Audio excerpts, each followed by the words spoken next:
Urtea bukatzerako ikastetxeetan barne araudi bat atera beharko dute sakelakoen erabilera erregulatzeko. Horren alde edo kontra daude gure herrikideak.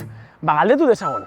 Kontra, haien hezkuntzarako oso txarra da. Erabiltzea ona da, onurak dauzka, baina mugaekin. Egongo dira begiratzen ez bakarrik haiek behar dutena, baizik eta nahi dutena orduan harrapatuta. Ni kontran, azkenean asko erabiltzen dugu, txikientzako ejemploa da, eta azkenean ezin dira hainbeste erabili. Ni ados nago mobilak gabiltzeko, no? Baina ondo egiten baduzu eta klasean ez baduzu sartu erabiltzen. Ez nago ados, gazak ez dute behar hori mugikorrik ibiltzerik. Umeak ere zainu behar ditugu eta, nik uste dut kontrara. Ni amanaz eta nik ikusten dut nire umei usten die bakarrik 20 minutu jolasten eta daude droga baten moduan. Ama, pizka bat gehiago, itxaron. Orduan haien hezkuntzarako ona ez dela uste dut.